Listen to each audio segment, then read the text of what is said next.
How do you start an episode? I don't know. How do you start things? This is like writing. I wish we could just do an episode in the middle and just assume that people know. I actually don't. I'm trying to think. Do I start writing in the beginning or not? I never start writing in the beginning. I always start writing in like a different, like a random scene in the middle, and then I'll write the beginning later. Or I just won't write the beginning and just wait for people to make context clue connections.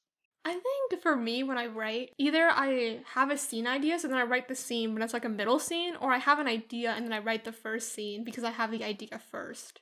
It depends on like what I think of first. It's okay. That's what this episode is for. It's to like figure out if we can actually do this, or we have to like get actual mics. Honestly. How much are actual mics? Didn't we find one that was like $15? I think we can get lavalier mics that are like 15, yeah. And that's what people use for like regular recordings. Like we could use those. Yeah. Whatever. Let's see if this works. If this works, then what's the point? He has like this really fancy mic. I mean, he has it for like, cause he used to record music. Yeah, but he doesn't have two of them. Like, why does he have two? Cause his dad records music. Okay. No, but I think it's only for the podcast now because he says he has it in his room, right? Oh yeah, no, they bought new mics. When they started, they just used the regular ones, and they bought new mics. Okay, that makes sense. Yeah. Okay. So, actually, we should have So this is the podcast. This is the podcast. This is It's Not That Deep, but Let's Start Digging, and this is how it's gonna be from now. Yeah. Well, It's Not That Deep, and Let's Start Digging is our podcast. It's one of like 4 we have. Not that we started any of the other ones. Yeah, so like it's our first one, but it's also like our 4th one at the same time somehow. Yes. And I guess I'm Phoebe. I'm Meghana. And my parents will be so upset if they ever hear the way I just said my name because I'm Indian and that's not technically how you say it. Yeah. No, Phoebe's like one of many names I go by, so it's the one most people use, but it's like not my name. My parents are gonna be like, what are you, a white girl at your school who says Meghana? How do you actually pronounce it? It's Meghana. Wait, what? Wait, say it again. The way most people say it is like Meghana. Which is like just all like they're the same. Uh-huh. Emphasis on every single one is like Meghana. And so it's like Meghana. Like there's like a more G. There's like, it's like a GH. Uh-huh. So the G is like further down your throat and then you emphasize the A. So it's like Meghana. I see. I'm still probably not saying it completely correctly. So like if any actual Indians listen to this, like don't come for me. But like, see, I would try, but I don't want that to be recorded. Because I know I'm going to fail.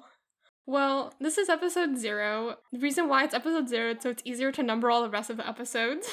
And This is like a pilot where we try and figure this out. This is mostly just to see if we can actually like record things properly. And also, it's mostly just to talk about what the podcast is, because it's very, very weird, and it's not like a real format by any stretch of the imagination. Yeah. So, I think you said that we should do seasons. Oh yeah, I said we should do seasons. Which in hindsight makes sense. Just because like I feel like also we're both going into college, like we're both freshmen. And so our schedules would be like very difficult to like work around if we were going to do like uploads at the same time that we're recording the uploads. And like one thing I hate when I'm listening to podcasts or like watching YouTube videos or whatever it is when like schedules go off. And I understand it's like hard to avoid that, but I think one way we can is if we just record everything in one go before we start releasing. Yeah. And depending on how the editing will be, then we could probably start releasing before you even finish all the episodes. We just have to record them all. Yeah. It's also easier because the way we currently have it is that we have 2 different types of episodes. We have quote-unquote main episodes and quote-unquote side episodes. It's very weird because there's like not a difference, but there is a difference. Well, okay, the side episodes are going to have like another person. Like those are going to be like we're going to bring a guest in. Yeah, to like that's true. Join, and then like the main episodes are going to be like me and Phoebe talking to each other. Yeah, the guest will probably usually be Shay, but she couldn't make it today. Who is one of our friends. Yeah, and who we have another podcast with. Yeah, but she could not make it today, so that's... Yeah, we were going to introduce with her because she's probably going to be the most common guest. Yeah. But she is busy today. Unfortunately. Though, I don't know if we technically do have another podcast with her, because I don't think that idea is ever going to go anywhere. Yeah, we might just do it me and you later. Anyways.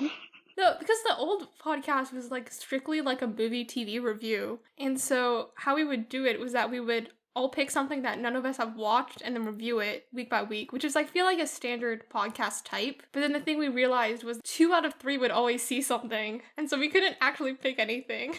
Also, like, 2 out of 3 of these people who is me and Shay and not Phoebe, are very bad at sticking to schedules. I'm pretty bad at sticking to schedules too. I make a lot of schedules and I never stick to them, but I'm trying to make them and try to stick to them. That's fair. You like try to stick to them. Me and Shay make schedules and then just know that we're not going to stick to them. Yeah, and it's also like more, I feel like that's just more difficult in general because like we're gonna do Merlin first. Yeah, which like Merlin's like a really long TV show too. Yeah, but like even if we did it like where each time we recorded we would talk about one season, it was like we would all have to watch one season, but then we couldn't like actually figure out, or not like figure out, but we couldn't do it in a way where it made sense to like record after one season. Because it's like, when do we finish the season? And it could be like months in between one person finishing and like another person finishing. And it's like, you can't watch anymore. So you're just sort of like stuck. Yeah. It's almost like when you're doing a book club with like people who like don't all read books the same way as you. Yeah. And then like you get to book club and you're like, who read to like chapter 7? And they're like, none of us have read till chapter 5. And it's just because even at school when we did like, you would like go into like little groups and then you would read the books. No one ever finished. Either no one ever finished or one person would read ahead. So it's like, you can never actually... Yeah, I don't think I even finished my book. I think I still like am on chapter 13 out of 20.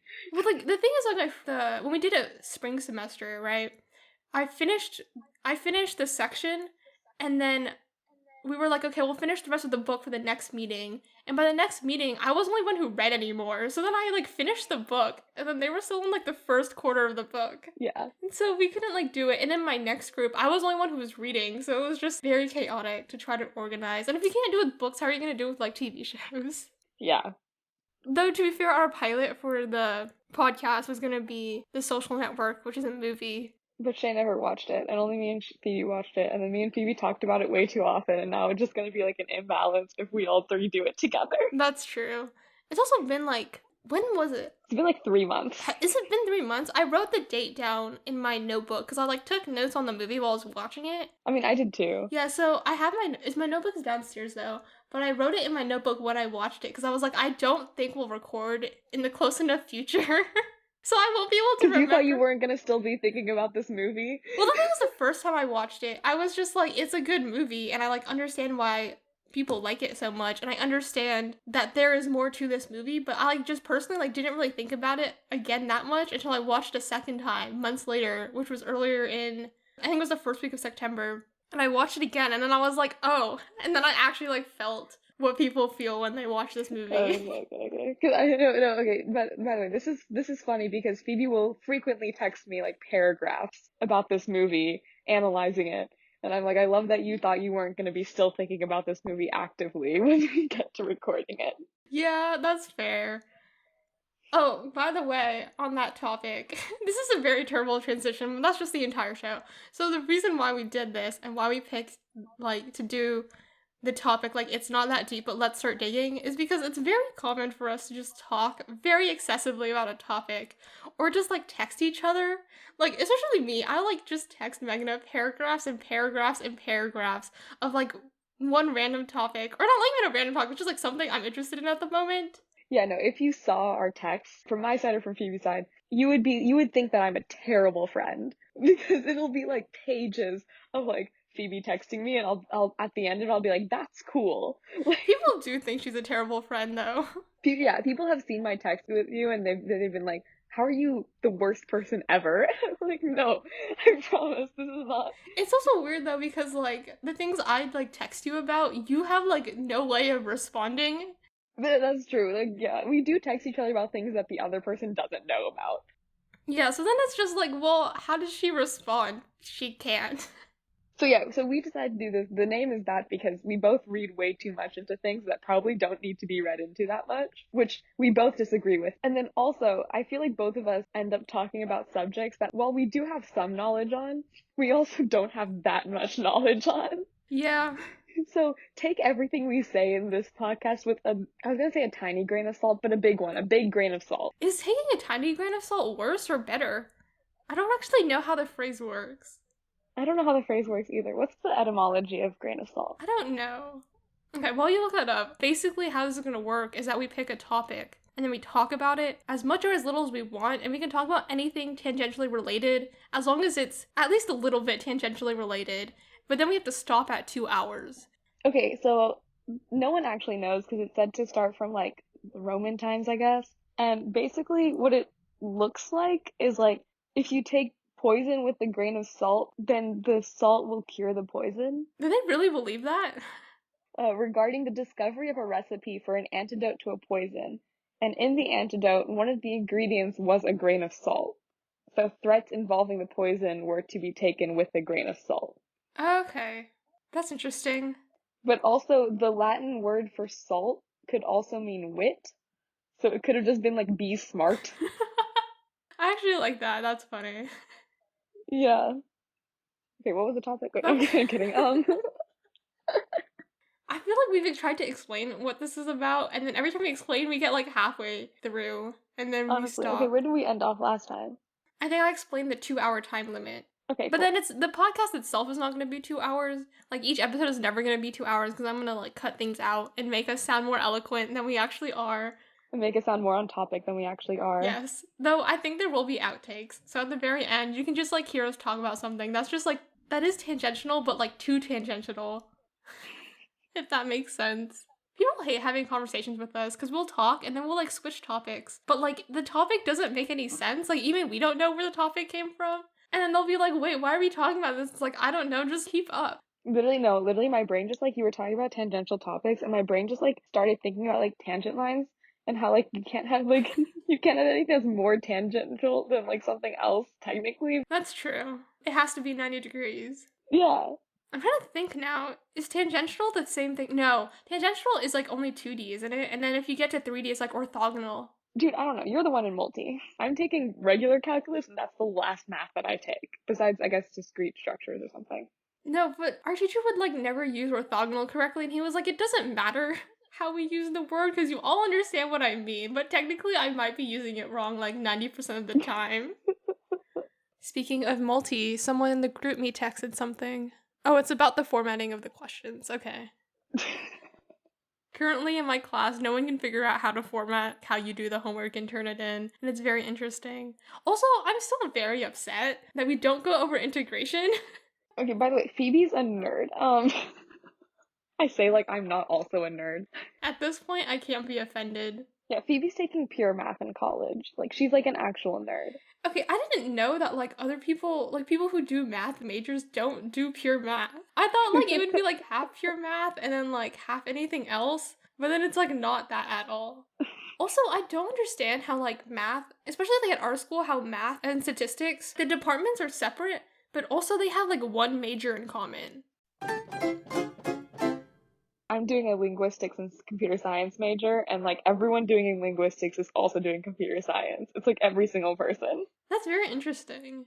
Why would they both do? I don't even understand how like the linguistics thing works, because don't you say it has to be like with something else? No, you can take a pure linguistics major. I haven't met a single person who's doing a pure linguistics major. Like, even if they're not doing linguistics and computer science, they're doing like linguistics and psychology or linguistics and something else. Is that like one major though? No, it's one major. Okay. Yeah, I'm trying to figure out if I can like double major in linguistics and computer science and then do a full major in computer science as well. Interesting. Mainly because of my parents, but like I don't think you can. that's the thing, like I don't think you can. Like there's weird rules revolving around doing a computer science double major. Mm-hmm. There's like weird rules involving that. And then also like I'm already doing like half a computer science major. So it's weird to think, would these courses go towards both majors? Because I'm doing like the first half of a computer science major and the first half of a linguistics major. Okay. And then I can like do more if I want to on like either side of it. So it's weird to like double major in computer science completely with that because you could just take these courses as part of your regular major. Okay. Yeah. So it's just a weird situation. That makes sense. Because even the math department, I don't think you can double major. But like some of the majors in the math department are like so specific, and I'm like, I understand, but they're so specific. I don't know. It's very interesting to me. But also like more people are taking those majors than the pure math major. Probably because I think you're insane for taking pure math. But like it's not called pure math. It's just like a mathematics major. Yeah. Why add the pure? Well, I'm adding the pure math because like apparently that's just like how it is. I'm really confused as to like, I'm pretty sure applied linguistics is like a different department than linguistics. Interesting. It's like really weird.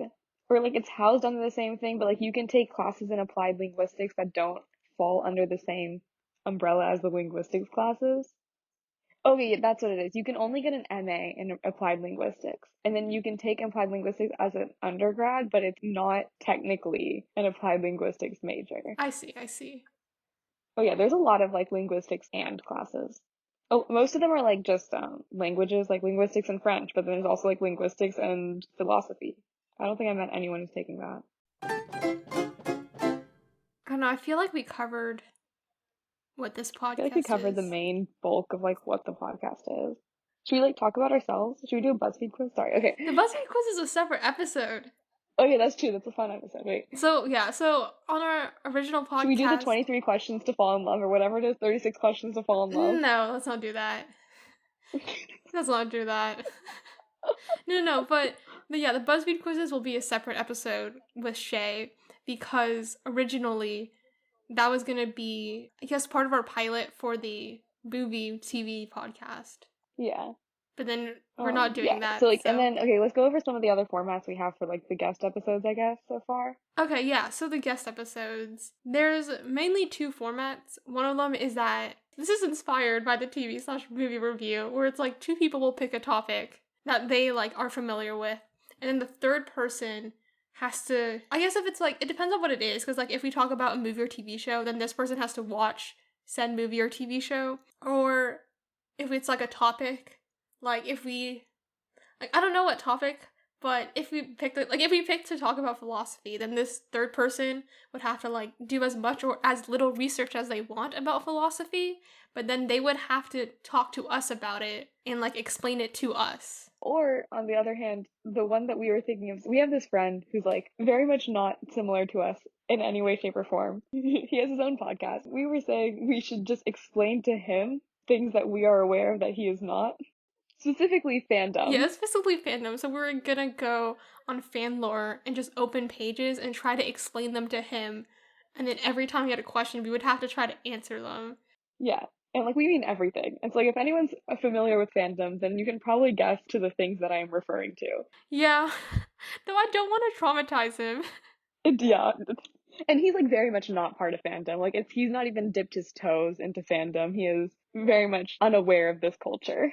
Yeah, so that was one of our ideas. We're not sure if we're gonna do that. Also, if we do that, it's gonna be very funny because he has like a professional mic for his podcast, and we. Oh yeah, so it's gonna sound like we're gonna sound like trash, and then he's gonna sound like $1,000 5-star celebrity. I know people like record audio directly into Audacity, but I'm not sure how to do that because I don't have like a separate mic. And I know people record audio in like a ton of different ways, but I don't really think it's like the voice memo app. Oh yeah, no, we're just using a voice memo phone app, so like forgive the shitty audio quality. Even though I don't think it's gonna be as bad as I think it is, because like I did some test recordings earlier and like they're not terrible. Like they're not great. You can tell they're not like professional mics. It's usually bearable. I know when we were in theater and then we no longer went to the school building because of a certain thing that's happening right now. We did like a podcast, not like a podcast, it was like a radio drama. And so people would record on their phones. And as long as you get rid of the background noise, which you can do in Audacity, it doesn't actually sound that bad. What are we talking about? We should get on this podcast. Okay, sorry. No, we should. Okay, wait, we'll cut out his name. We should call him Calix. Okay, let's call him Calix. Okay, we should get Calix on this podcast. Oh, he's so great. We could do a tell-all. Spill the tea. I'm kidding, no. It wouldn't make sense to anyone who wasn't at our school. That's true. Though, I don't know, sometimes we have conversations with him and he's just like is so infuriated by us. That's true. Me and Phoebe have the unique ability to press buttons and all of them at the same time. Oh, serious, just say his name. Forgot. Just bleep it out. Just bleep it out. Bleep it out. Okay, bleep it out in post. Just bleep it out in post. Basically, we're trying to preserve some people's privacy, and like we're not sure if he's ever gonna join, so we're trying to not say his name, and we're using a different name. Yeah, so if you hear like random bleeps, that's just because it's someone's name that we do not have their permission to say. That we haven't asked if they're okay with their name being said. Shay's already agreed to be on it, so are we gonna keep her name? Yeah, Shay's agreed to be on it. Shay is a part of this, okay, even though she probably doesn't want to. She's already agreed. She was supposed to be here for this recording as well. Yes, Shay is fair game. Oh yeah, okay, so the second Oh yeah, format we were talking about for that. I side episodes, forgot. I love how we just keep going in between. Anyway, the second format for side episodes is super low-key, like chill topics. One is we can just all do like BuzzFeed quizzes or like just do like stupid stuff. And then the other one is one person, either probably the guest. I feel like the guest would make more sense. Either the guest or like one of us, if the guest doesn't want to, would bring something that they like that the other two people don't know about or like aren't familiar with as much and expose them to it and like talk about it. And basically it's just to give people the chance to talk about whatever they want to without other people being judgmental. Yes, because that is a thing we have learned. A freshman at our, well, I guess he's not a freshman anymore, but at the time he was a freshman. I've told Megan the story, but he was very into dance, and every so often he would like want to talk about dance things, but then he would never go into it because he thinks he's boring other people. And every time I would tell him, just talk like as long as you want about dance. Like, I do not care. I think it's very interesting because I know nothing about it, and obviously you know a lot about it, and I can like pick up some information. I probably won't pick up important information, but I'll pick up some information. Every time he'd be like, oh, okay. Like, this has happened like upwards of like 5 times, right? Well, I'll be like, just say whatever you want. And then he'll go on for like a minute or two. And he'll be like, okay, like, I don't want to bore you anymore. And I'm like, I just said, you're not boring me. And you only go on for 2 minutes, which again is not that long considering like I've texted Meghana essays. And when I mean essays, I mean essays. I copy and pasted our text into like a word counter and it was like 2,000 words once. No, it's a lot. Sometimes, like, when I have to, like, this is bad, but it's fine. Sometimes when I had to, like, write, like, essays on, like, books that we had read, that both of us had read, that you texted me about, I would, like, go through your text. I wouldn't copy them, but I would, like, look at them for ideas and then find my own evidence and, like, do my own stuff from that. But I would look at it for, like, just overarching themes if I couldn't find any or if I didn't see it the same way. Yeah, the thing about the text though is that it is very much, I feel like a quarter of everything I send is just like me having to explain something. Yeah. I have to like explain the thing that's directly related, but then I don't explain a lot of other things. So then a lot of other things don't make sense, but I have to explain like the thing that's directly related to the point that I'm making. But if you don't know who these characters are, what their relationship is, then that's your fault. That's sort of the attitude I have. No, and also like I'm also the same way. Like I love talking to people about stuff that they like that I have no idea about. Like we just had like a conversation like 2 days ago. So like I told Phoebe about this before, but I love talking to math majors that are like graduate students or PhD students who are doing research that no one understands, not even like the people they're studying with, that just no one in the world will ever understand because they know that you're never gonna understand it no matter how much they try to explain it to you. So they just go on about it and I love listening to it. Even if I don't understand anything, it's just the sheer passion and the sheer like knowledge that someone has about a subject fascinates me. Yeah, because it's really interesting because when I was looking into like being a math major, something that like came up a lot was proofs. And they're like, but it's not the proofs you do in geometry, which is like the extent of most people's knowledge about proofs. But it's like the things you do in geometry are not that, I don't want to say analogous, but it's like it's not that similar. Like it's not that similar to what like actual mathematicians do. Okay, I don't know if you've watched this movie, but there's a movie about this Indian mathematician who like Oh, it's the one you recommended. The Man Who Knew Infinity. I haven't watched it yet. yeah, that one. So it has like the guy from Slumdog Millionaire in it. That's, I don't know his actual name, but he's from Slumdog Millionaire if you watch that movie. And he basically like is like a math genius and he basically like writes all these like formulas for like mathematics. But a few of his formulas are like wrong, but like only when you get into the nitty gritty of it. Like they're right most of the time and they're wrong a very small percentage of the time. He knew they were right in his mind. He was like, I know they're right. And he goes to like Cambridge. It was either Cambridge or Oxford. I don't know which one it is. But he goes to Britain basically. He goes to the professor and he's like, I have these things. And the professor's like, where's the proofs? And like half the movie is him being like, I don't want to write the stupid proofs. And the professor's like, you need to write the proofs. No, that's like the scene in, you haven't watched it yet, the scene in The Umbrella Academy season 2, where Five's like, the reason why we fucked up time travel is because we missed a decimal point. That sounds about right. It didn't take that long to explain the episode. I thought it would take us way It did, longer. yeah, it really didn't take that long. I'm gonna listen back to it and I'm gonna be like, we didn't explain the episode at all. Well, yeah, honestly. Also, watch like half of our words be like, and like, because I can't talk properly, or half of my words at least. I'm trying not to say that. I'm trying not to too, and I keep doing it. It's fine. So I'm sorry if y'all have to listen to me just saying in like for 17 hours. To be fair, like, I'm not very good at audio editing, but I know someone who does a podcast.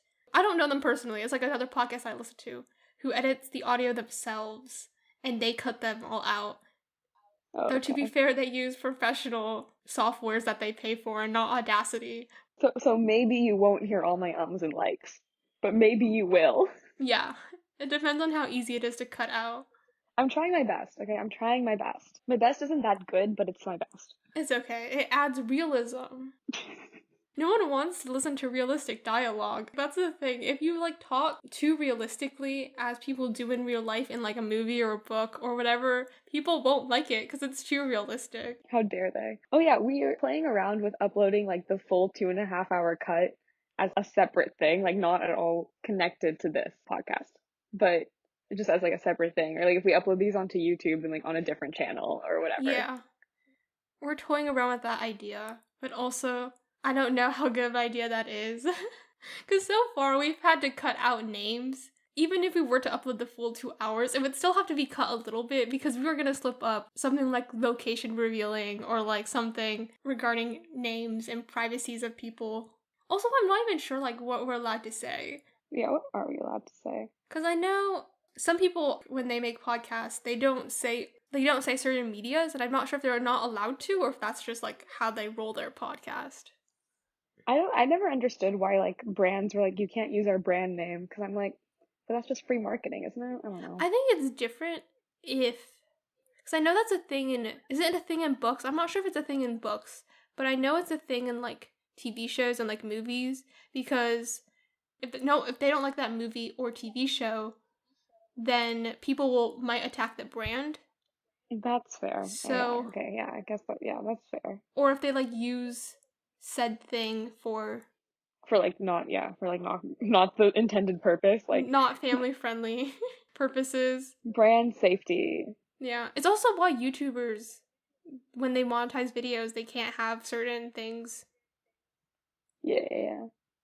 But no, but YouTubers say brand names even if they are monetized. Like Jacksepticeye and PewDiePie both have like running gags. Like Jacksepticeye had that running gag of like Coke Zero, same great vanilla taste, 0 calories. He like said it every video because he was trying to get a Coke sponsorship. I don't know, because like the way it works is very weird, and like some things are allowed and Yeah. some things aren't allowed, and everyone does it differently. Yeah, it's like it's weird because then also I know that like when Unisanas did like a stupid thing where they filled a bathtub full of eggnog, they were like, we're not gonna say the brand name because I don't want them to get mad at us for filling a bathtub full of eggnog. I don't know. Brands are weird. Laws are weird, and neither of us are doing law school or pre-law. That's what it is. Yes. I remember when I learned that like there isn't a major for like law school, and I was confused because there isn't a major for pre-med, but like biology is the major.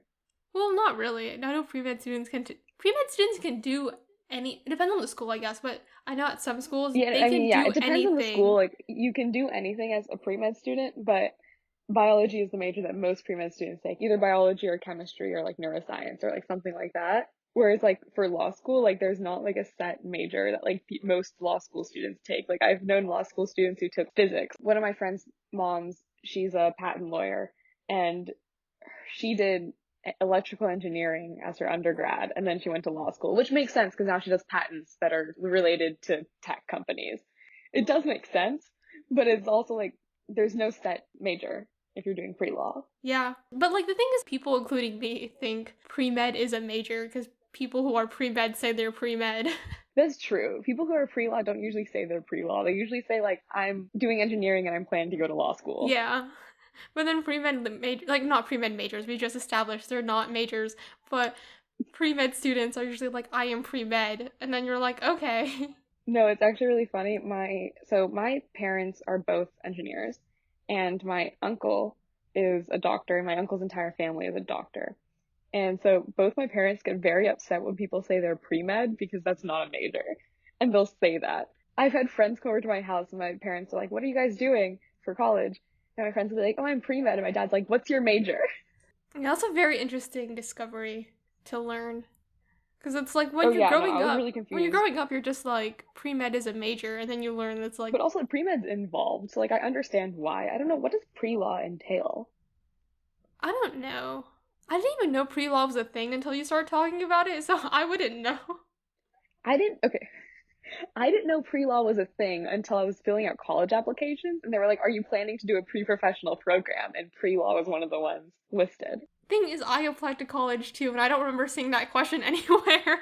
Well, okay, to be fair, you probably weren't planning to do a pre-professional program at all. I wasn't either, but I was interested in what they were, Okay. and so I went through them, and one of them was pre-law. Oh, okay. That makes more sense. Wait, what? I just searched up what does pre-law entail, and the Wikipedia thing says pre-law refers to any course of study taken by an undergrad in prep for study at a law school. See, I think pre-law isn't like a thing like pre-med is. I think pre-law is just like classes you take to prepare for the LSAT, right? And then if you pass the LSAT, then you can go. Oh yeah, I guess yeah, because pre-med's classes you take to prepare for what is it? MCAT? Is that the Yeah. one? But like MCATs are also like different, I think, because you don't Yeah. have to. You can take the MCAT or the LSAT. Maybe certain colleges have a program that's called pre-law. Yeah, I don't know if it's common like pre-med. Maybe that's why you didn't see it, because if you did look at the pre-professional programs, pre-law just wasn't one of the ones that that college offered. Maybe law schools just don't like look too closely. As long as you do well on the LSAT, they're just like you can just learn in master in like our I mean, graduate school. according to Legally Blonde, that is true. She had a 4.0 in fashion management, but she did get a 179 on the LSATs. I haven't seen Legally Blonde. Oh, you haven't? No. She got a 179. It's one of those movies that everyone talks about, and I'm like, I should watch this movie, but then I never get around to it. I mean, it's a good I movie. know, but I just haven't gotten It does around have to like it. interesting relationship dynamics in the movie that I'm really a lot. Interesting. Because she starts out going to law school like just to get her boyfriend back. Yes, I know that part. That's the catalyst for the movie. And then she ends up leaving law school with like a better boyfriend. So, I did not know about that. and then the second movie, Legally Blonde 2, she storms the US government and tells them to stop animal cruelty, and it works, I guess. Imagine if you could do All I'm saying, that. white women can ask for anything. I'm kidding. Sorry. I'm sorry. For reference, I'm Chinese and she's Indian. Yes. So, neither of us are white. I was talking to you yesterday about this, but I was reading that article about interracial like friendships. Oh yeah, no, the reason I didn't see you send that, no, not that one. Maybe right after it, but I fell asleep last night at 11:30, which is not normal for me. I'm usually asleep at 4 a.m., 5 a.m. But I fell asleep last night at 11:30 and I woke up this morning at 10:30. So your girl got sleep. That's good. I was so confused when I woke up this morning. I was like, what year is it? I was hoping it wasn't 2020. No, but like yeah, the article that I was talking about, it was talking about how like white people like 80 to like 90% of their friends are white, and then the rest is like a Oh yeah, yeah, breakdown. yeah. And then for like people who aren't white, then most of their friends, I don't know if it's 80 to 90%, but it's still like a large part of their friends are non-white. And I had to sit there yesterday and I was like, how many white friends do I have?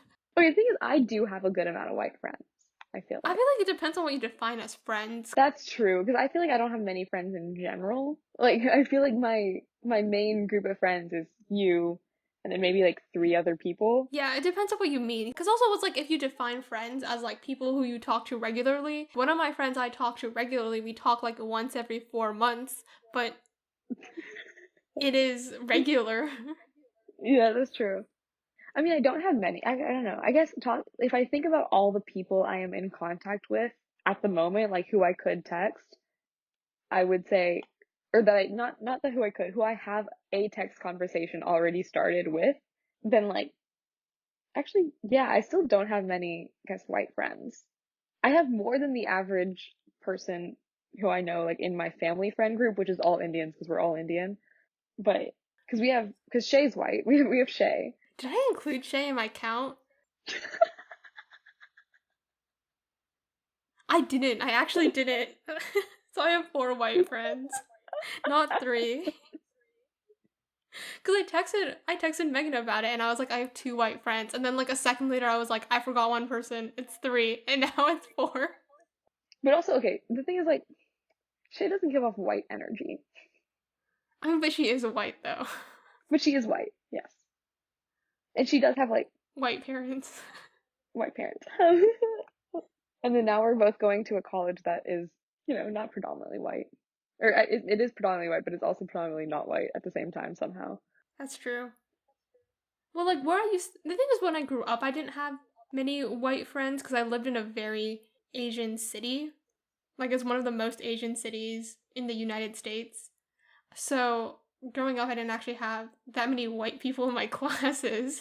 Like I was in a program in elementary school, and in elementary school, it was like everyone in this program was in a separate class, and every year there was like at max out of like 30, it's always 33 people, but it's like out of 33 people, maybe two of them are white. Sometimes it would be one person. But we would start with more than 33 people, and then people would leave in like the first 2 weeks. So then sometimes there were three white people, and then one of them would leave. And it was very interesting talking to those people, because later they would talk, and they would be like, it feels very weird being like the only like white person in the class. And I was like, that's like the only time that's ever gonna happen though. Which is like interesting because like our high school is predominantly white. It's very white. It's very, very Yeah, white. our high school is very white. And so it's interesting because I never, in my I've been in the same district since I was in elementary school, whereas Phoebe has moved, Several here. times. I moved several Yeah, times. several times. I've been in the same district, school system. So it's interesting because I remember in elementary school when I was like 3 or 4, like I was always the only non-white person in a class. Like we could count the number of other people in our classes on like one hand. So when I was, can't really say growing up, but when I was in the same district for most of elementary school and then for middle school, most of us were Asian. And so in middle school, I think I didn't really talk to white people pretty much ever. Like there were white people at our school, but we wouldn't really talk to them in our like day-to-day lives. Like our friend groups would all be Asian. Like there were still a lot of white people, but they were like the minority. Yeah. So it was very weird. Yeah, no, I never felt that like I'm the only like that was just normal to me growing up. Yeah.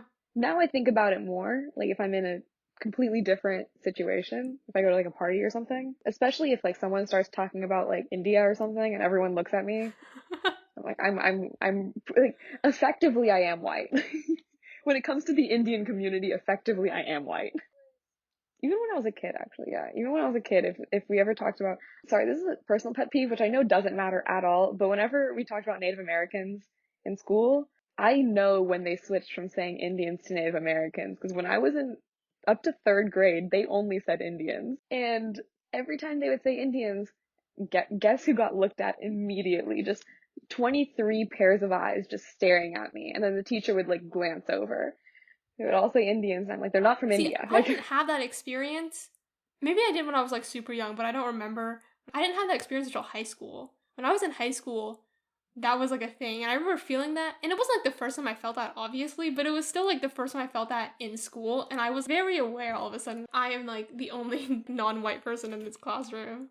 yeah, so that did happen, but like but I just thought that was normal because I grew up like that. Like my community when I was growing up before school was very Indian predominantly, and then I got into school and then it was very white predominantly, and so those are the two communities that I grew up in. And so I thought that was normal, and then other people talked about it like it was some terrible thing that people were doing, and I was like, what? Yeah, I guess at first you'd be like, this is just normal. And then as you grow older and you're more aware, you're like, oh, this isn't like a good thing that's happening. Yeah, I mean, I didn't think it was ever good. Like, I'll get that straight. I never thought it was good. It was uncomfortable, but I just thought it was a normal thing that I just had to get Well, I over. guess it is a normal thing, but It is a normal thing, but I thought it would just like that was just how the world worked, and I couldn't because when you're like a kid, yeah, you just think that's how the you know what world I mean? works, Yeah. yeah. I just feel like we've exhausted the topic, but we also haven't because in my notes, I'm like, we're gonna introduce ourselves, which we barely did. And then Oh yeah, we barely did. Okay, let's. we were also gonna talk about things that we might talk about a lot. Oh my gosh, wait. Oh yeah. I didn't cover one thing. We haven't actually covered the entire episode formats yet. Oh, we love that. Okay, go. Okay. So, so the main episodes, as we said, which is just us picking a topic. And we're gonna alternate picking topics because that way it's more fair and you get a more varied. I don't know if it's gonna be varied conversation. We're gonna get different topics. Yeah, and so our topics are either going to be I mean at least what I assume is going to be either maybe a TV show if you want to talk about that or like an actual topic. A lot of it is gonna be media related and maybe fandom related, mostly because that's what we talk about a lot. And so, like, currently we have an idea where we might talk about time travel fics, certain, like, ships that we have in certain, like, TV shows or movies. I will preface this by saying, even though the topic might be media related, the entire podcast will not be media related because we tend to, as you can tell from this podcast, we tend to veer off topic. Yes. Yeah, that's very true. In text, even then, will veer off topic a little bit, but it's harder when I'm, like, writing essays, because I'm just It's writing an much more essay. difficult through text. But when we talk like this, like 2 days ago, I told you we had a call 2 days ago. We talked for like 5 hours about so many different things. Including this podcast. The reason why we're doing this is because we had this idea 2 days ago, and I was like, this is our podcast. And we were both like, let's just start recording quickly, otherwise this is gonna fester and we're both gonna not do it. Yes. Well, yeah. There's also less barriers of entry to do this idea than it was the other idea. Yeah, that's true. After we came up with the other idea, and then we watched The Social Network, and then we never picked it up, or never started recording, basically, the more, like, I thought about it, the more it was just like, there's such a higher barrier of entry to do that, in that Yeah. you have to watch something, and then you have to have, like, thoughts about it, and then also then it's like, how long you're gonna record, how long are the episodes be, how will you divide it up, and it's like, well, sometimes when you watch something, you have less thoughts than other things. Yeah, there's just a lot of like that logistics that like goes into it. Whereas this one's just basically going to be us rambling where we start on a topic and then hopefully we stay on that topic. Well, we'll start on it and then we have to end on it. Yeah, that's true. We have to start in it and then we have to end because on we it. do have a timer. The timer thing was, I think, very smart. Yeah. Because as I said before, I don't know if I said it before actually. As I was planning to say before, if I did or not, we will know later. Our last call went for 5 hours and we still like weren't done when we finished. Like we were like, we have to be done because we have to go do things. I had to go eat dinner. Yeah, we had to go to dinner. But we weren't actually like done. We could have kept talking. Yeah, so the 2-hour time limit was more to prevent that.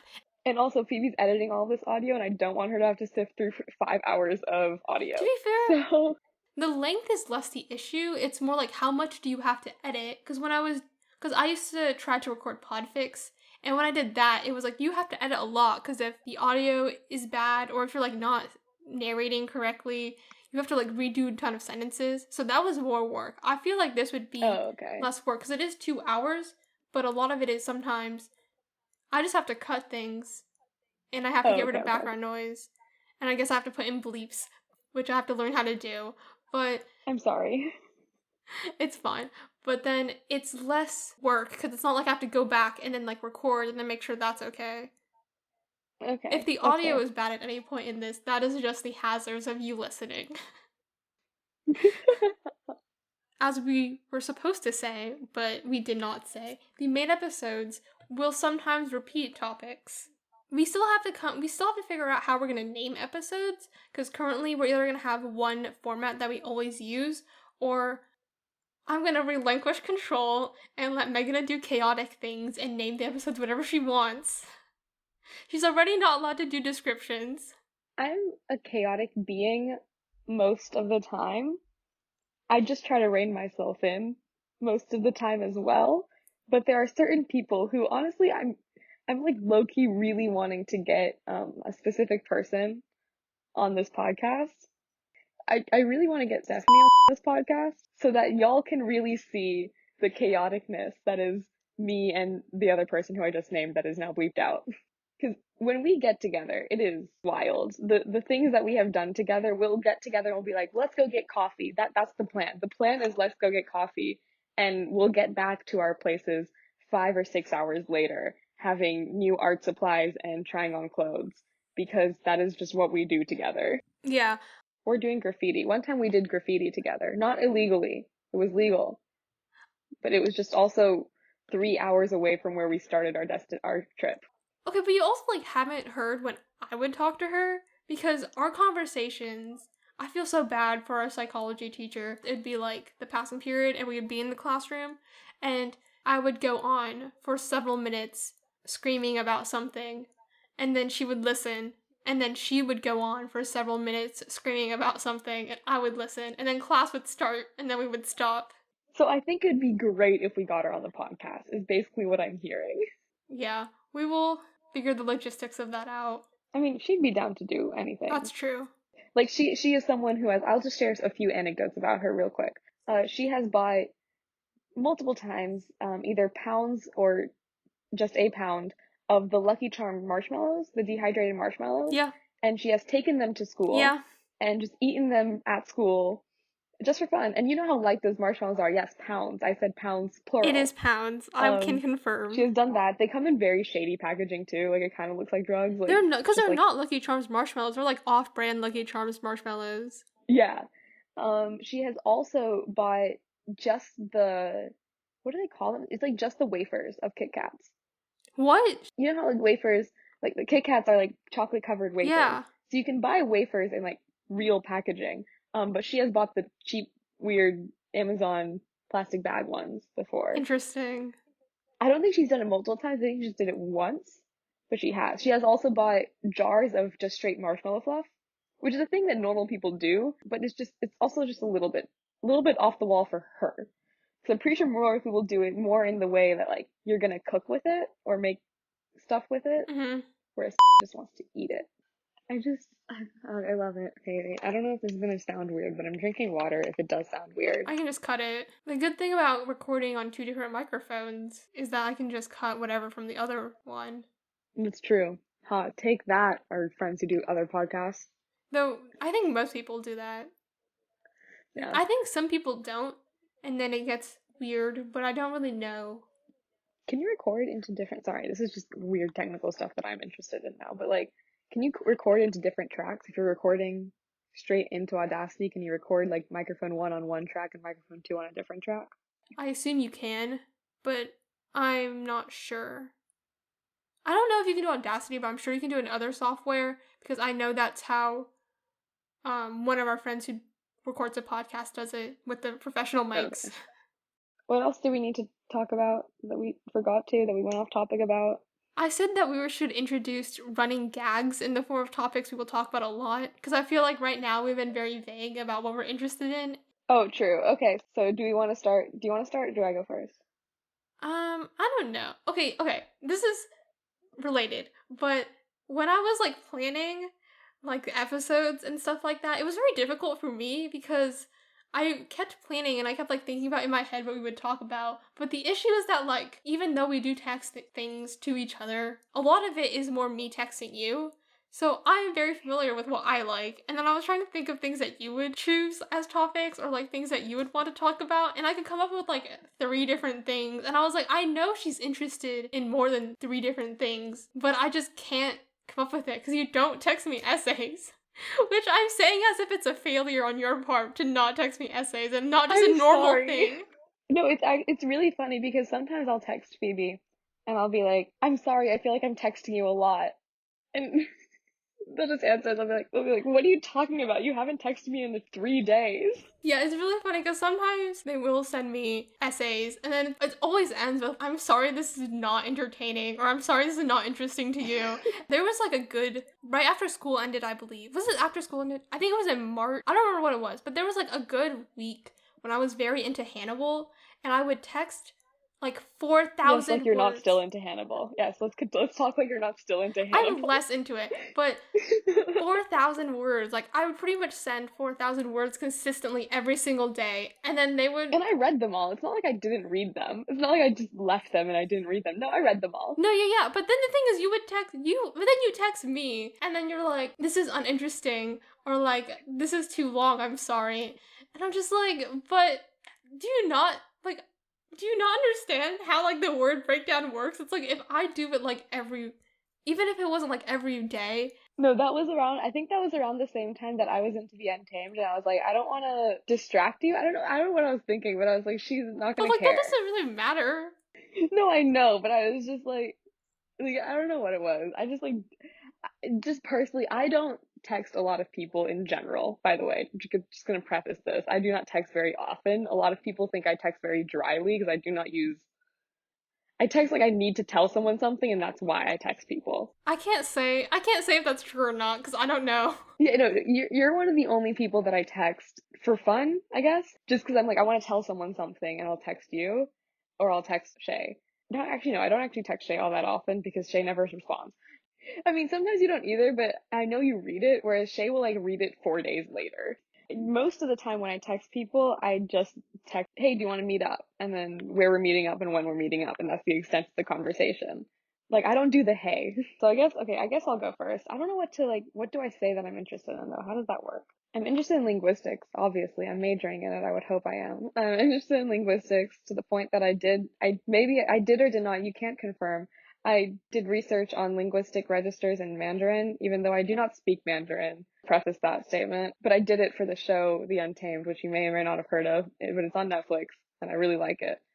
I don't know how do you talk about yourself? I don't know how to talk about things I'm interested in because I feel like there's just not, I don't know. I feel like I'm not interested in many things, but I know I am. Okay, so for Meghana, you will not know what she's interested in this episode, but hopefully if you listen to enough, you'll figure it out. You say what you think I'm interested in, I and then don't I'll know, say if I because am. that's why I can only think of 3 things. Oh, I don't know. I like music. I like contemplating human existence. Specifically, the parts of human existence that I'm interested in contemplating are more on the side of like loneliness, the way that our brain assimilates information, which probably makes no sense. It makes sense to me, but also you've explained it to me, so... That's true. I'm very interested in like I guess the learning, but not quite as broad as learning. I'm very interested in the way that people create thoughts and the processes that go into it. So that's what I talk about a lot when it relates to like when I analyze media. That's what where my brain goes first is character like motivations, I guess. Mm-hmm. Basic interests. I like cat and dog for all those dog people that are immediately upset. But I have a dog, and so I want another cat. But my parents hate cats. And then I like music. I've recently started getting into K-pop, but only as a geopolitical force and not really as like a genre of music, which is weird. That's what happened. What else is it? I'm queer. I'm here. Cool. You can just end it there. People will learn over time, hopefully. I was gonna say something. Oh yeah, the reason why this podcast is called It's Not That Deep, but Let's Start Digging is because of the things we've said an hour ago where we're like, okay, we think too much about things, but also it's because we can make anything deep. And I promise you when we do the BuzzFeed episode, the BuzzFeed quizzes episode specifically, I promise you I will make it deep. I already know how because I have given this speech before about BuzzFeed quizzes. I don't think I've given it to you or Shay, but I have. I don't think you have. I don't remember this. Okay, well, I do have a speech about it. Interesting. Don't tell me. Don't make sure you don't tell me until we hit that I episode. won't, I want but to. I do have a speech about it, and people listen to the speech and they're just like, but why do you think about this? And I'm like, because this is who I am. But okay, I'll just list some things that I'm interested in. Silicon Valley, the TV show, specifically a TV show that actually exemplifies this title very much because I know the things that I think about this TV show are not things that writers have thought about. The Social Network, Hannibal, It as a I don't know if it's called a franchise, but It as like the Stephen King book novels, which I haven't finished reading. I like started, but I haven't finished. And then I don't know that much about the miniseries, but like the 2017 and 2019 movies I know a lot about. It's very interesting because I know a lot about those 2 movies prior to watching the movies. Oh yeah. Or yeah. Maybe we'll do an episode on it, and then I'll talk about my feelings about that more. The 2 of us are both into technical theater and like theater production and stuff like that.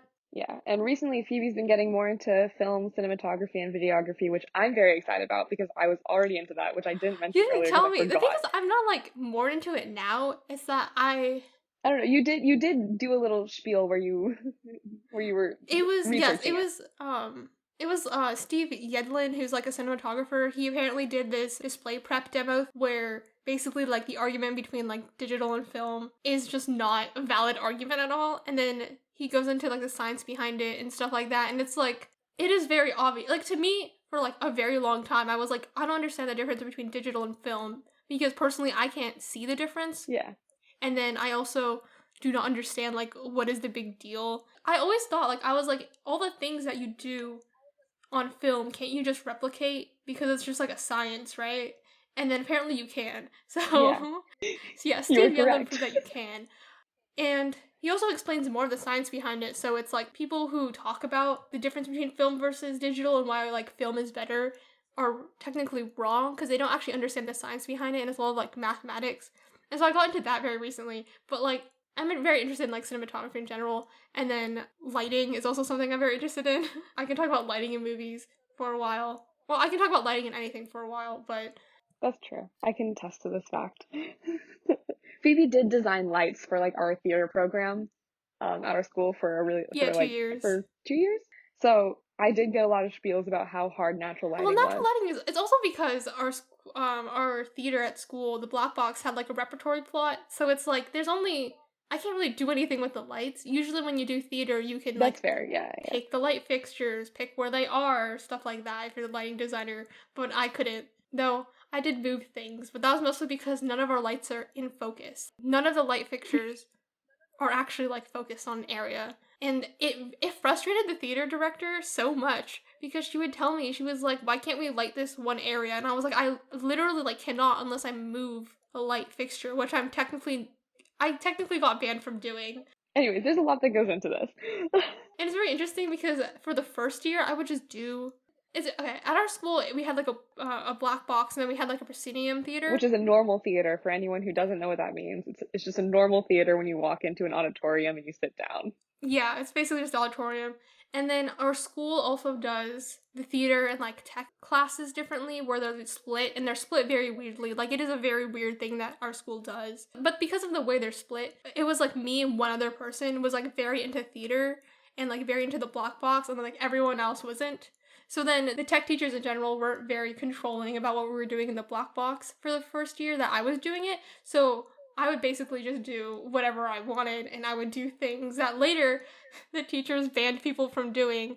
Just one like little anecdote is like kind of funny is just usually what would happen is you would ask the teachers for permission to do something and they'd say no. But if you wouldn't ask for permission, just do it, they'd say after the fact, wait, that's a good idea, good job for doing it. Which has happened to both of us multiple times, and it was very frustrating, but we just did it anyways. No, okay, the thing that I'm specifically thinking of where I'm saying they technically banned people from doing it was that this is so nerdy, but in the light board specifically, there's a thing called the patch, and the patch is basically how it communicates with the dimmers. 90% of people who are ever going to be listening to this have no idea I what you're know, talking that's what I'm about. trying to think. So, okay, basically I have a light fixture, and then the light fixture has a thing at the end that you plug into, but you don't plug it into like an outlet. I mean, you do, but it's not gonna give it power. It's not gonna give it electricity. You plug it into the wall still, I guess, but you like plug it into something which is connected to something called a dimmer. And the dimmer is what pushes electricity to it, and it also pushes like all the computery information to tell it how bright or like what color to be at and stuff like that. But then you can do all the lighting you want in the dimmer itself, but it's very inconvenient because the dimmer can only hold so many different light fixtures in it. So then usually you have all these dimmers. And I don't know how you connect them to the light board, because they didn't teach me that.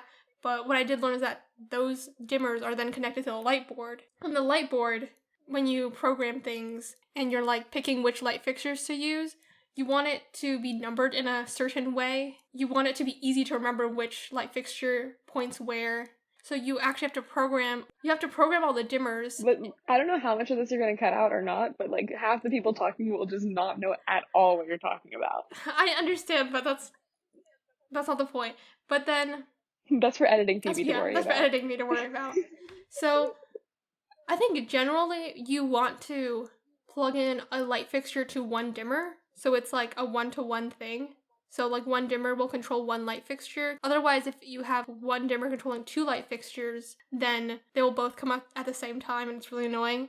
So for more control, you want one dimmer to go to one light fixture. What the light board will do is that you can, in the patch, assign dimmers certain numbers, and these numbers are called channels. So channel 1 could be connected to dimmer 30 or like dimmer 300 or something like that. And you don't have to think about which dimmer, which light fixture it is. All you do is in the patch is you assign dimmers to channels. And then when you program like lighting looks and stuff like that, you control channels. I don't know if that makes sense to you. No, I know what you're talking about because I went through the same classes as you, so I have the same base of knowledge. I don't know if anyone else is going to understand because they've also probably never seen a light board. A lightboard is basically just a computer. So basically what I would do is I would mess around in the patch. So I would mess around with the light fixtures and I would unplug them and I would move them. I wouldn't really move them a lot, but sometimes I would unplug them and plug them in somewhere else. And also there was a time where one of the tech teachers over the summer, but he actually redid the plot and then he didn't have a plot sheet, so he didn't tell me what was connected to what. And he tried to tell me, he was like, this channel has this one light fixture that points to this one specific part that will be used for this one show. And I couldn't find it, and it wasn't in the patch, so I actually couldn't access this fixture at all. So I had to, like, work around that, because he knew how to fix the problem, but he just, like, didn't understand what my problem was. He was like, it's just this channel, and I'm like, but it's not. So I actually had to learn how to use the patch for myself, and then I would have to move dimmers around, replug light fixtures in, so I would, like, mess around there. And then I actually screwed something up in the patch. So in the patch, you can also assign like light intensities. So you can tell like one dimmer to always at max be only shoot out like 60% of light. So you can never like program anything above 60%. And I did this by accident and I couldn't fix it. And then one day I emailed him and I was like, these light fixtures aren't working or something. The day that he went to fix it, he emailed me back and he was like, oh, someone must have messed with the patch. We should never let anyone go into the patch or mess with the patch again. But he said we, which I assume means that he's banning everyone else but me. So to this day, I can still do it, but no one else can. And that's the one thing I was specifically thinking of. Technically, they were supposed to ban me from doing this, but they couldn't, because I actually knew how to use it at this point. That was a very long explanation for this. Anyway. It's because no one else would understand. You had to explain all of the base. The thing is, a lot of people do not understand, like, the dimmer thing. And they're like, but can't you just control the light fixtures directly from the board? And I'm like, no, it's just like a computer. And it's like, it's so hard to explain. Yeah. And then people like do not understand. And then it's like, well, I have to explain this to talk about what the patch is. But also you don't have to know what the patch is. Because usually if you go to a school, especially in high school, the teachers will deal with that for you. So you don't have to worry about it. Anyway, lighting. That's something I'm very interested in. And Obviously. then next on my list was writing, which we're both interested in. Oh yeah, I like that too. me figuring out what I'm interested in. Yeah. And then I wrote, the next one is so complicated, but it's like RPG video games that explore the complicity of the player in the game. Yeah. If you're curious, this is like games like Off, One Shot, Undertale, like games like that where it's the player is like their own distinct character in the game. Like I'm very interested in that. Ones that I think are kind of invalid, but that most people will understand as well, which I still think are invalid for the record, include, I forgot what the name was. It was like the one with the girl, whatever, I'll figure it out later. But like Mass Effect is a very popular one that has like, it has different endings and you can choose different things. And then also one that I do think is valid, but is also a little bit biased, Detroit Become Human. I don't know about that because I haven't played that game. Yeah. Phoebe doesn't know about that, but that is another one that has a very 60-something different endings in it. You've probably heard of it if you haven't played it. But yeah, you play as like a character and you have your own choices that you can make. So like games like that. And then math, because I'm a math major. But also statistics, which is not math, apparently, but I mean, I understand why it's not math, but also in my head, they're, like, related, so to me, they are the same. Yeah, my dad did reliability engineering, so he basically was a statistics major, but, like, with engineering, but he also did a math major, but then my parents have, like, a very weird educational history, so my dad's into math and statistics, and he explained it to me. I asked him why as well. He said to me, he was like, statistics isn't math until you get into very, very high level statistics, and then it is pure math, and no math major will understand it. Yeah, okay. That's like pretty much what it is. In the Stats 2 class at our school, when we're doing like very basic statistics things, our teacher was like, I can't show you how to derive this formula because you need to have a math degree to understand. Things like that are very interesting to me because it's like, I want to know statistics, but like I could never study it. I thought about it, but it's like if I studied in college, it'd be just like so many stuff like I do not care about just to get to like the math part. So like that is the issue. But I also do like data science and stuff like that. Yeah. Another TV show I'm into is Succession, which will be its own episode because I have opinions. Which I may or may not have watched by the time that episode hits. I haven't watched it yet. Yeah. The thing is, I don't know if we should talk about it after you finish season 1 or after you finish season 2. Some things happen in season 2 that are wild and crazy, and I sort of want to talk about that with you before you know what it is. I'm gonna be completely honest with you, I probably won't hit season 2 by the time you would tell me, unless I like get really into the show and I end up binging it, which honestly, at the place where I am right now, I don't think that'll be I don't possible. know. You know We why? will figure it out. I have plenty of other topics to talk about before we hit that point. Yeah. And then next on my list, I like listed. I watch anime, but like I don't watch a lot of very popular shonen anime. So Okay, after you're done, let's go back to me because now I remember things that I'm okay, interested okay. So in. so the two that I mentioned in this list that I sent to my friend was Mob Psycho 100 and Haikyuu. I know a lot about those two in particular. I do watch other anime, and I do have opinions about other anime, but they're not deep complaints. I guess they are because they're like complaints about how the story is structured. You can go, and then I'll continue my list. Oh, okay, okay. So I'll just say like the TV shows I'm into right now, which like you know what they are.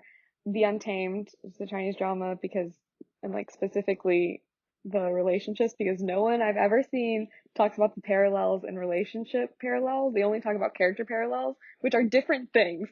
And then also the TV show Gank Your Heart, which like I don't think we can do a whole episode on it, but I will probably mention it because it's honestly, in my opinion, the only valid het romance that I've ever seen in like a TV show. And I'm not saying it's the only one that I liked, because there are other ones that I've liked. It's just that I like this one is the most realistic in my opinion. Which also like my opinion on het romances, it shouldn't be valued because I'm not het. And then I'm into writing, as I said, and reading, obviously. As Phoebe said, I like gaming, and specifically, I like the way gaming influences society because gaming as an industry is very interesting to me because until recently, until specifically Fortnite, a lot of mainstream media did not recognize gaming as an actual industry, even though it is bigger than music and movies combined. So the way it influenced society is very interesting to me because it's very subtle since it's not in mainstream media, but it is giant. Which is also why K-pop is interesting to me as a geopolitical force because it is giant, but it's also not technically mainstream. It's mainstream now. Now, yeah, now with BTS like becoming as big as they have, but it's only in like the past like what 2 or 3 years at most that it became like mainstream, and even now like it's still not really mainstream. I mean, I guess when Dynamite came out, it became mainstream. I still would not say that like American media has like covered it as it should be because when Dynamite came out, a bunch of like I just read a bunch of articles that were like, we talked to BTS about Dynamite. And all of the articles mention K-pop as this thing that's like, oh my god, it suddenly became giant when it has been a giant geopolitical force since before Dynamite, It's very obviously. interesting that you mentioned Dynamite because I have no idea what that is this entire time. And like, Well, it had yes, 100 million views on YouTube in 24 hours and it broke okay. records.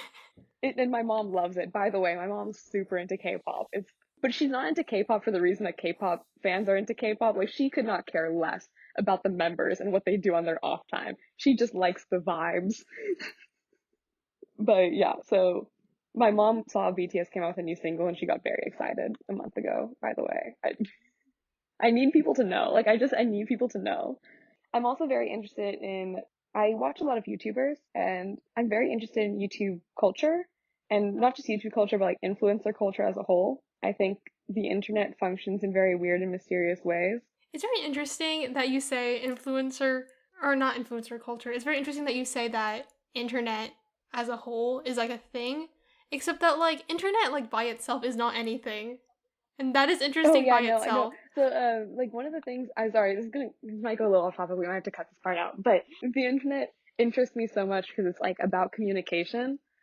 And again, like earlier I said I'm really into like the human condition of loneliness, which is okay, by the way, even though there are like papers and like stuff on loneliness and how it functions in human psyche, whether it's biological or psychological, even though like there are that and I have read some, my opinions on it are like completely unsubstantiated. Do not take anything I say as fact, do not.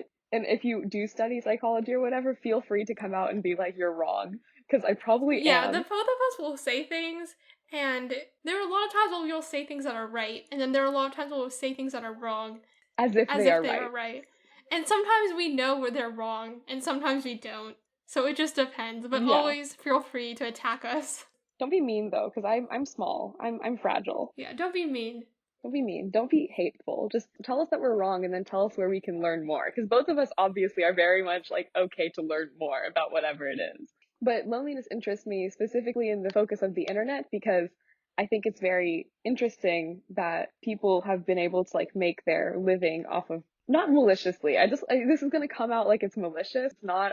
I think it's very interesting that people have been able to make their careers off of other people being lonely, and like their brand is you don't have to be lonely anymore. Which like using the words like brand and like make their careers off of makes it sound like it's malicious. And again, it's not.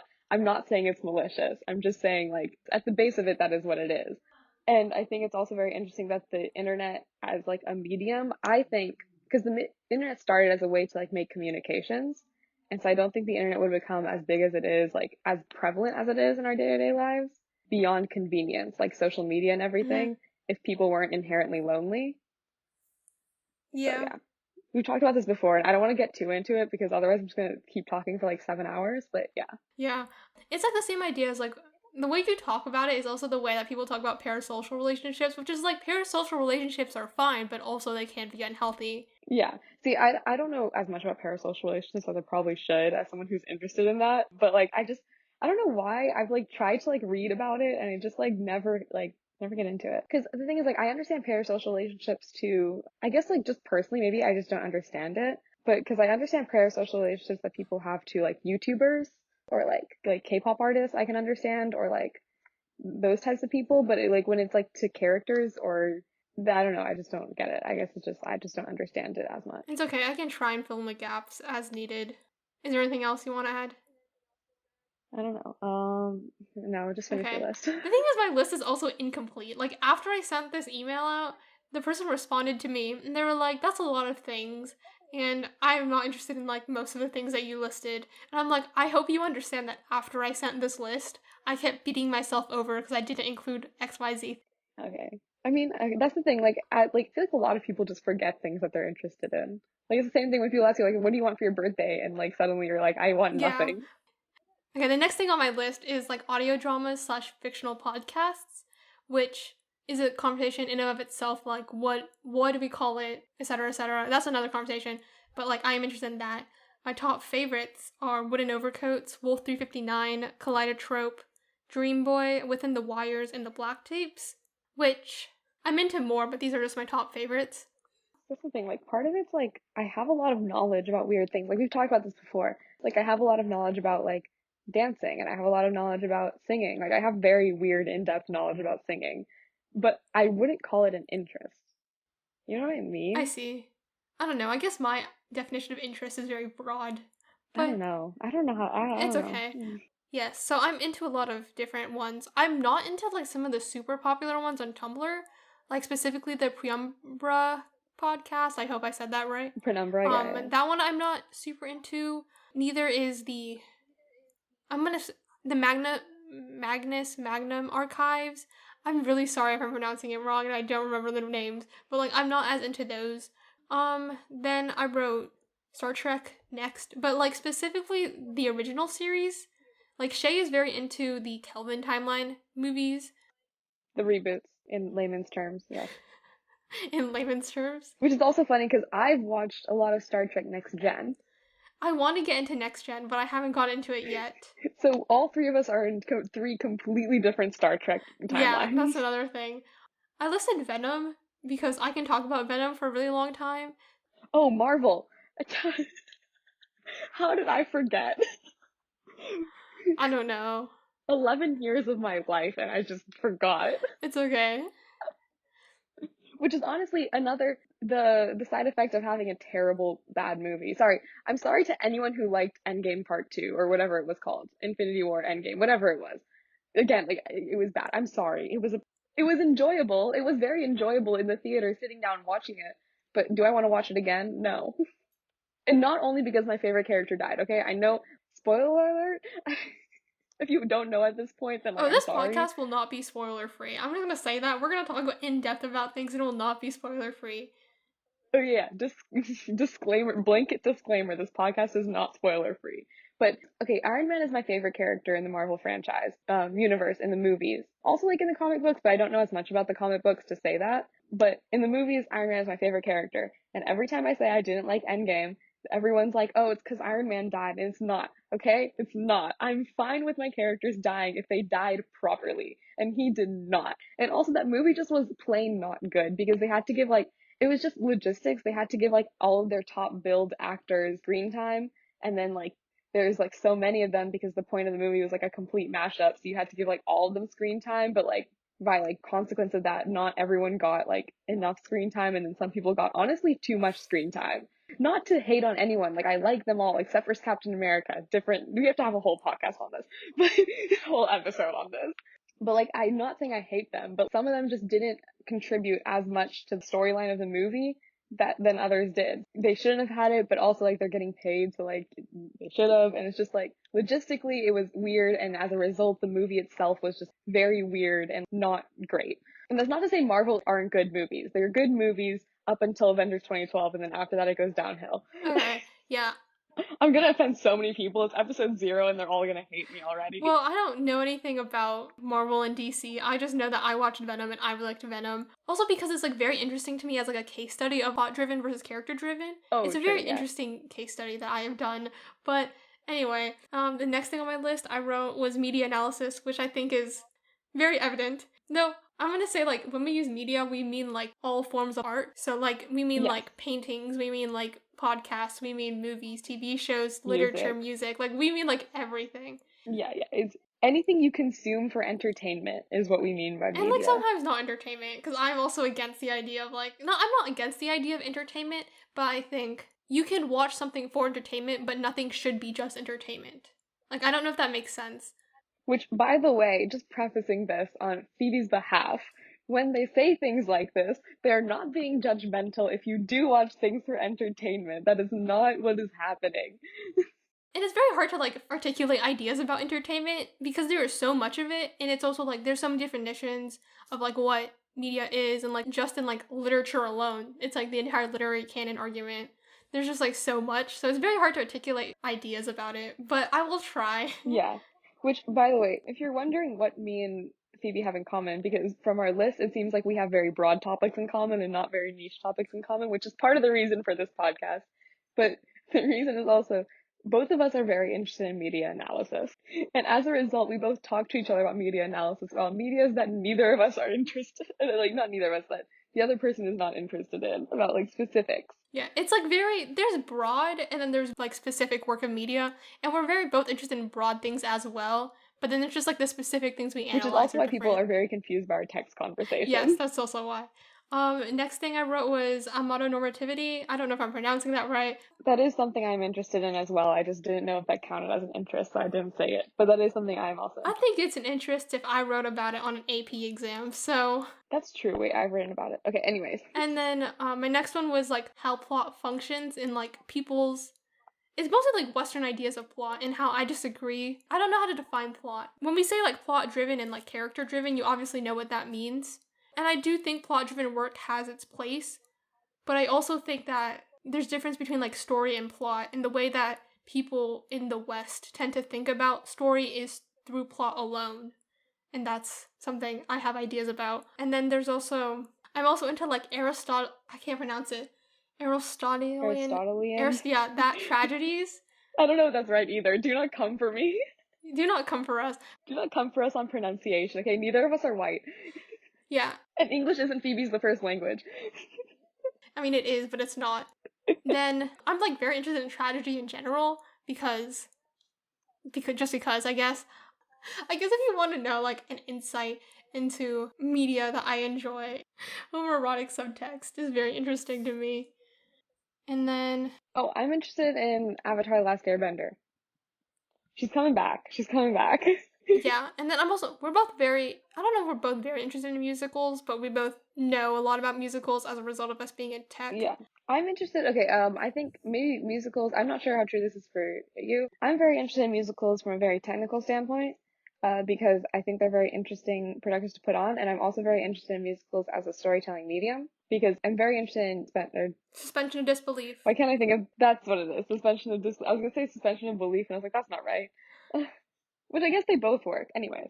But I'm very interested in suspension of disbelief as like a way that our brain functions, because I think it's very interesting.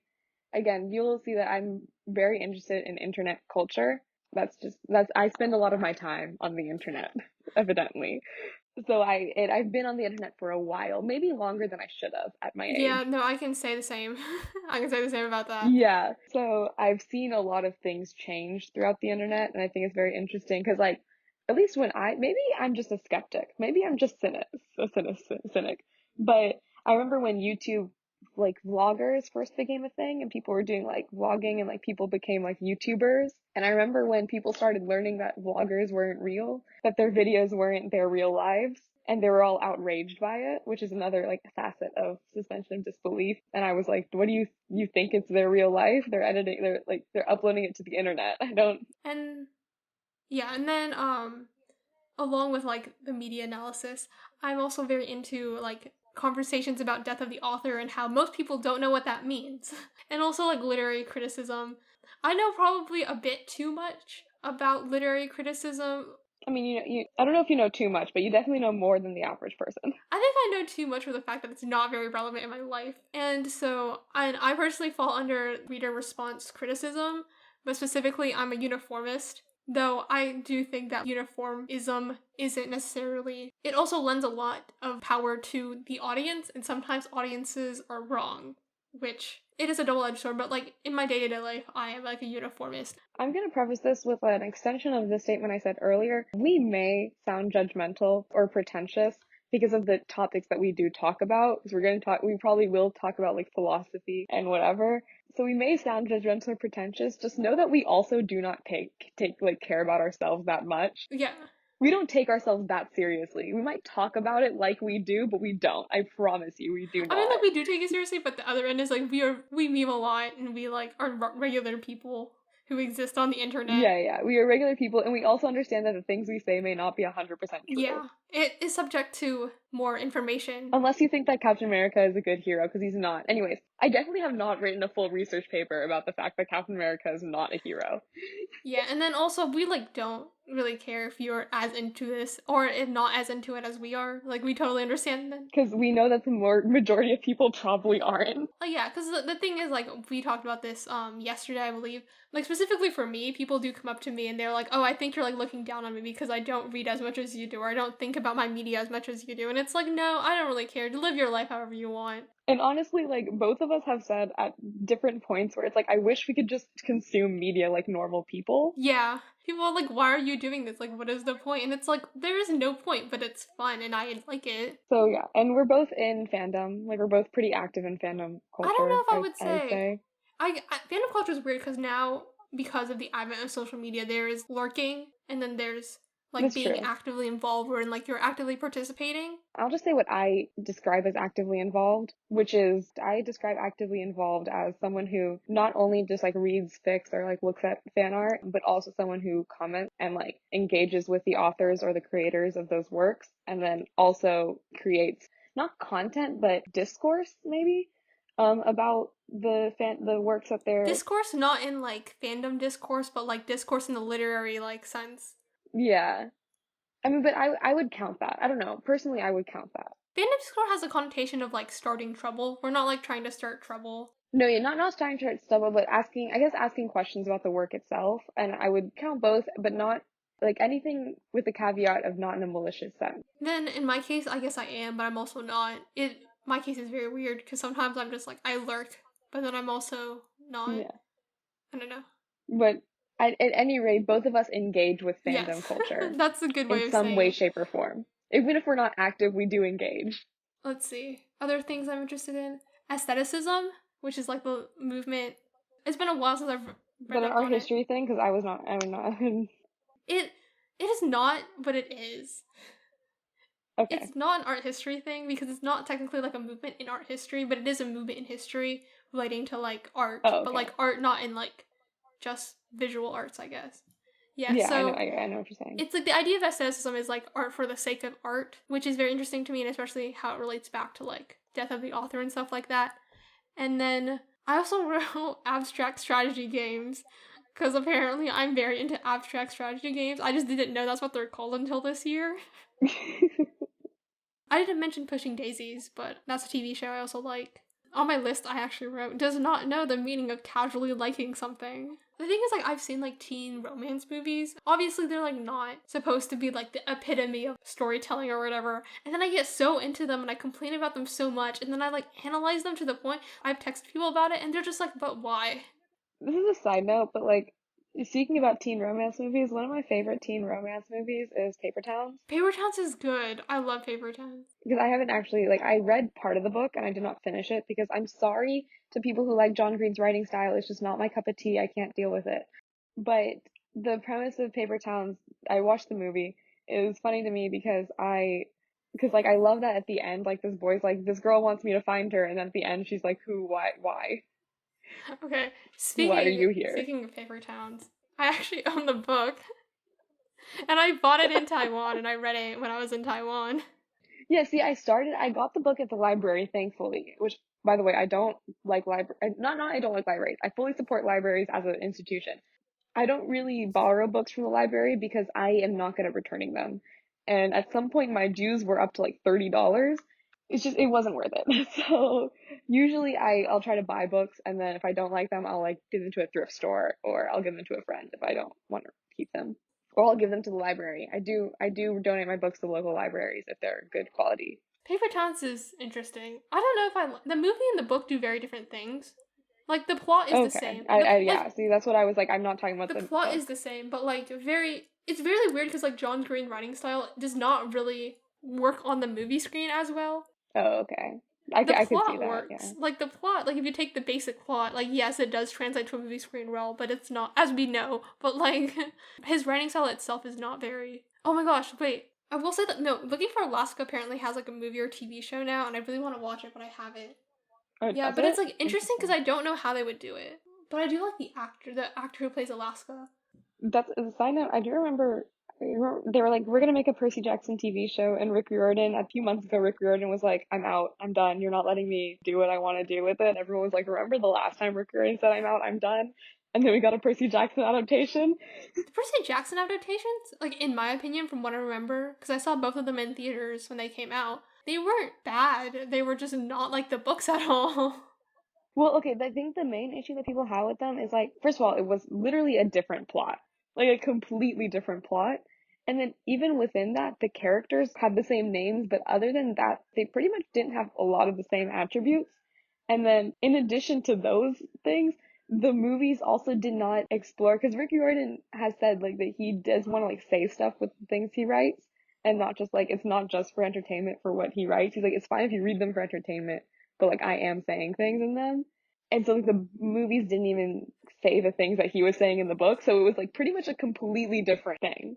Yeah, that's fair. I liked watching them because I wasn't really, because I knew it wasn't gonna be like the books at all, so I watched them and I enjoyed them because I was like, it's not like the books at all, but like it's still good.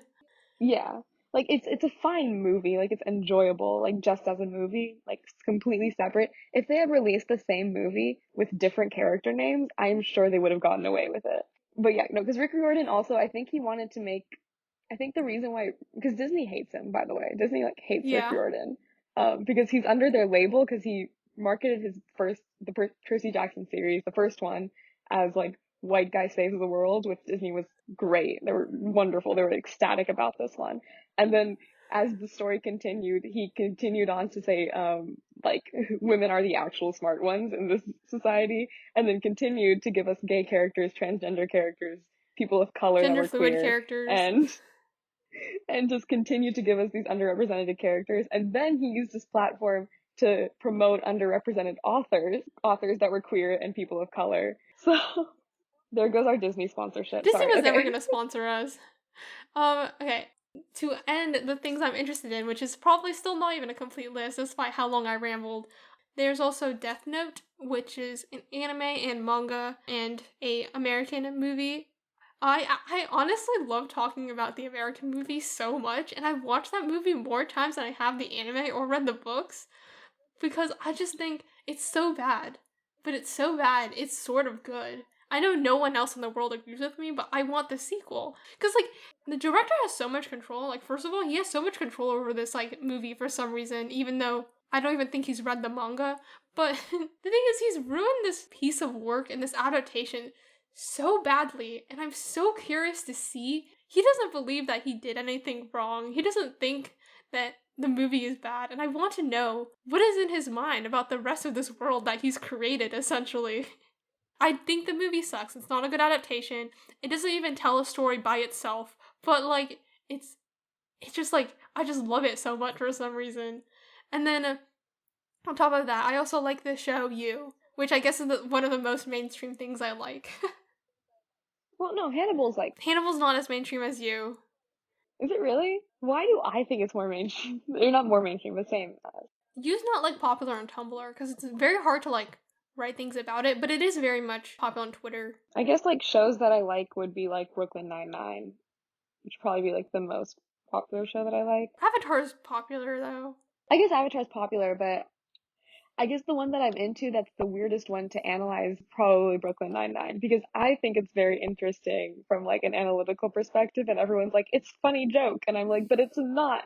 Like, it is funny joke. It is funny. I do die laughing every time I watch it. But like, there's more to It's it. weird Whatever. because like for me, Mike Schur shows are all interesting shows, but like they're not really worth analysis by themselves. They're like interesting to consider as a whole in comparison to other things. That's fair. That's fair. I do, and also like, okay, I will be honest, Brooklyn Nine-Nine is an interesting show to me. Specifically, the production surrounding it and the social impact of it. Because even though it wasn't like a groundbreaking show by like traditional standards, they did a lot of things that opened a lot of doors, at least unlocked them for other things to happen. Like Rosa being bi is probably the biggest one and most recent one, but there's also like they did like a whole episode on police brutality before the Black Lives Matter movement blew up. They also started out the show, first episode in, they said we have a black gay captain who is completely opposite of every single gay stereotype that you've ever heard. They also have a black man who is so family oriented. It's literally part of his like character development. They have like the white guy that like everyone wants to stand in as, but he's like very, Jake Peralta's so queer. I am sorry. But like, they have that and he's dating a Latina woman that is very obviously and very clearly not stronger, but like smarter than him. And like, they're both on like very equal footing in their relationship and they show it very often. And it's also not treated as like a gag. Stephanie Beatriz, when she joined the show, like stated she was at the time, like she knew that Melissa Fumero, who's another actor in the show, Amy, Melissa Fumero was already confirmed to be in the show, and Stephanie Beatriz, who had also auditioned, thought she wasn't going to get it just because she was Latina. And at the time, Melissa Fumero is also Latina. I don't think I said that. She has stated, she's like, I didn't think I was going to get it because at the time, no shows had two Latina women. Like there was no point to it. The show did a lot for like racial diversity and stereotypes. That's what we're interested in, and this is the podcast. Yeah, that's what we're interested in. This is the podcast where we chaotically try to stumble through a topic. This week's topic was... This is the podcast. This week's topic was supposed to be an introduction to what this podcast is and what our format is and like ourselves. I think we went through what our format is. I think so. I hope so. I think we got through what this podcast was in a way that's very authentic to what this podcast is. That is fair. We did say we had a time limit. It's to prevent ourselves from talking for 5 hours. So that was our podcast. That was episode 0. It has been me, Phoebe, and Meghana. And yes, this will be distributed at some point, maybe. And then it will also be on YouTube with video, but not video of us. You can maybe see. in the future once quarantine ends, because we are filming this during quarantine. I'm not sure when we're going to release it. We are recording this during quarantine, so we're not actually in person with each other. But maybe once we're in person, we might do actual video. Yeah, except it would be very obvious when we cut. But that's a different issue for another time. For now, you will have video and you will see something. And what you or will we might just upload the videos as VODs, just uncut, in a different channel. Yes. But, like, you do not have to watch the video. Yeah, it is not necessary. This is meant to be an audio... What is it? Audio... podcast. And yeah, I don't know if we're gonna have our credits yet. Probably not, because it's just us. I guess I said there were gonna be outtakes. So maybe we'll have music playing and then we'll have an outtake. Who knows? Anyway, thanks for listening. And I think next time... Oh, wait. Oh my gosh, I've been thinking about this for like 2 days and I didn't even get it into the episode. Okay, so I wanted to talk about first like episode ideas and who's gonna pick the first episode topic. In my opinion, because our old podcast, or the scrapped podcast that we were going to do was going to start with a social network. I was going to say that I should pick the first topic. Oh yeah, no, I was gonna say that you should pick the first topic, so. Okay, alright, that's fair. I was like thinking, and I was like, how am I going to convince her that it's not selfish of me to take the No, first I was gonna topic? say you should because first of all, you know me, I'd rather not do anything. I'm not do anything like lazily, but like I'd rather not make decisions, That's because true. I'm scared that people won't like them. So like I am perfectly fine with you choosing the first podcast. And then as we were doing it, I was like, you actually have interest, and I obviously don't. So you can do it I first. mean, you say like I obviously have interest. It's more just like I have sat here and tried to think of all the things I'm interested in, and that's why I have a list. But anyway, so the first episode will probably be about the social network. It will not be titled The Social Network. That was you tell us something else that we're not gonna say right If now. you listen to what I'm interested in, then you can probably have an idea of what. But it's not going to be called The Social Network, but it will be about the social network. And it'll be the first of many episodes, hopefully. Seasons are 10 episodes. I don't know if he said that, but seasons are going to be 10 episodes. Oh yeah. 7 of us picking the topics and talking, and then 3 hopefully side ones. So that's the end. That's the end of this That's the end of the episode. episode. Yes, Thanks yes, for yes. listening before we start talking some more. Bye.